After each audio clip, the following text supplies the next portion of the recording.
누가복음 2장. 그 무렵 아우구스투스 황제가 칙령을 내려 전 로마 통치 지역은 호적 등록을 하게 됐습니다. 이것은 구레뇨가 시리아의 총독으로 있을 때 실시된 첫 번째 호적 등록이었습니다. 그래서 모든 사람은 호적을 등록하기 위해 각각 자기 고향으로 갔습니다. 요셉도 갈릴리 나사렛 마을을 떠나 다윗의 마을인 유대 땅 베들레헴으로 올라갔습니다. 요셉은 다윗 가문의 직계 혈통이었기 때문입니다. 그는 약혼한 마리아와 함께 호적을 등록하러 그곳에 갔습니다. 그때 마리아는 임신 중이었습니다. 그들이 그곳에 머무르는 동안 해산할 때가 돼 마리아는 첫 아들을 낳고는 아기를 천으로 싸서 구유에 눕혔습니다. 여관에는 그들이 들어갈 빈방이 없었기 때문입니다. 한편 목자들은 바로 그 지역 들판에서 살며 밤에 양떼를 지키고 있었습니다.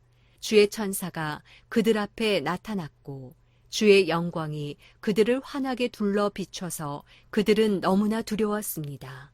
천사가 말했습니다. 두려워하지 마라. 보아라.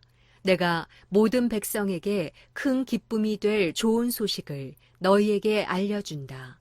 오늘 구주이신 주 그리스도가 다윗의 동네에서 태어나셨다.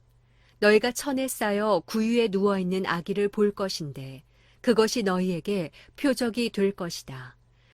갑자기 그 천사와 함께 하늘의 군대가 큰 무리를 이루며 나타나 하나님을 찬양하며 말했습니다. 지극히 높은 곳에서는 하나님께 영광이요, 땅에서는 하나님의 은총을 입는 사람들에게 평화로다. 천사들이 떠나 하늘로 올라가자 목자들이 서로 말했습니다. 베들레헴으로 가서 주께서 우리에게 말씀하신 이 일이 정말 일어났는지 보자.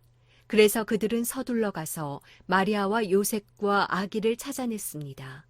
과연 아기는 구유에 누워 있었습니다. 그들은 아기를 보고 나서 그 아이에 관해 들은 말을 알려주었고 그 말을 들은 모든 사람은 목자들이 한 말에 놀랐습니다. 그러나 마리아만은 이 모든 일을 마음에 간직하고 곰곰이 되새겼습니다. 목자들은 자기들이 보고 들은 모든 것에 대해 하나님께 영광 돌리고 찬양하며 돌아갔습니다. 그들이 듣고 본 모든 일대로 이루어진 것입니다. 8일째 되는 날 할례할 때가 되자 아기가 잉태되기 전에 천사가 일러준 대로 그 이름을 예수라 지었습니다. 모세의 율법에 따라 정결의식을 치를 때가 되자 요셉과 마리아는 아기를 데리고 예루살렘으로 갔습니다. 이것은 주의 율법에 첫 번째 태어나는 모든 남자 아기는 하나님께 거룩한 사람으로 불릴 것이다 라고 기록된 대로 아기를 주께 드리고 또 산비둘기 한 쌍이나 어린 집비둘기 2마리라고 한 주의 율법을 지켜 희생제물을 드리려는 것이었습니다. 당시 예루살렘에는 시므온이라는 사람이 있었습니다. 이 사람은 의롭고 경건한 사람으로 하나님께서 이스라엘을 위로하실 날을 손꼽아 기다리고 있었습니다. 그리고 성령께서 시므온에게 머물러 계셨습니다.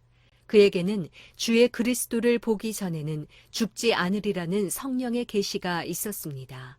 시므온이 성령에 이끌려 성전 뜰 안으로 들어갈 때 아기의 부모가 율법의 규정대로 행하기 위해 아기 예수를 데리고 들어왔습니다.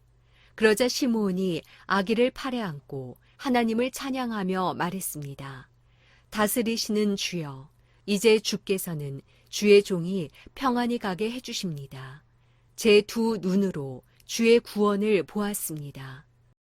이 구원은 주께서 모든 백성 앞에 마련하신 것으로 이방 사람에게는 계시의 빛이요 주의 백성 이스라엘에게는 영광입니다. 아기의 아버지와 어머니는 아기에 대한 이 말에 무척 놀랐습니다. 그러자 시므온은 그들을 축복하고 그 어머니 마리아에게 말했습니다. 보십시오. 이 아기는 이스라엘 가운데 많은 사람을 넘어지게도 하고 일어서게도 할 것이며 비난받는 표적이 되기 위해 세우심을 받았습니다. 칼이 당신의 마음도 찌를 것입니다. 그래서 이제 많은 사람의 마음속 생각이 드러나게 될 것입니다.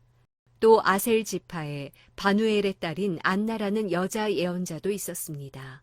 안나는 나이가 많았는데 결혼해서 남편과 7년 동안 살다가 그 후 84세가 되도록 과부로 지냈습니다. 안나는 성전을 떠나지 않고 밤낮으로 금식하고 기도하면서 하나님을 섬겼습니다.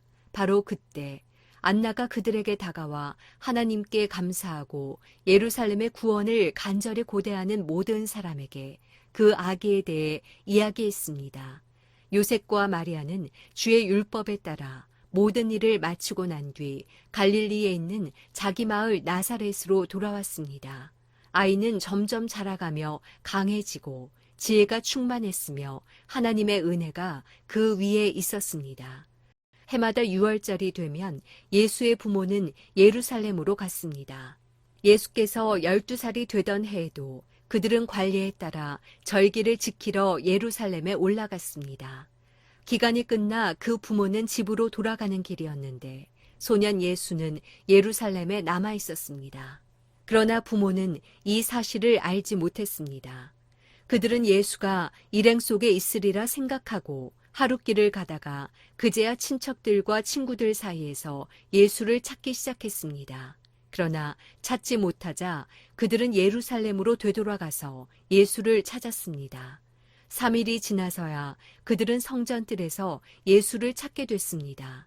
그는 선생들 가운데 앉아서 이야기를 듣기도 하고 묻기도 하고 있었습니다. 예수의 말을 들은 사람들마다 그가 깨닫고 대답하는 것에 몹시 감탄했습니다. 그 부모는 예수를 보고 놀랐습니다.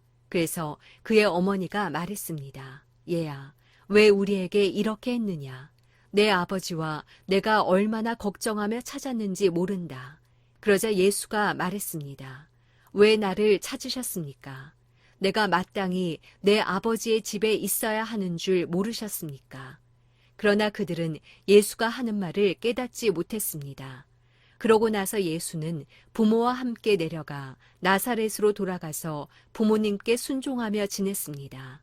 예수의 어머니는 이 모든 일을 마음에 간직했습니다. 그리고 예수는 지혜와 키가 점점 더 자라가며 하나님과 사람들로부터 사랑을 받았습니다.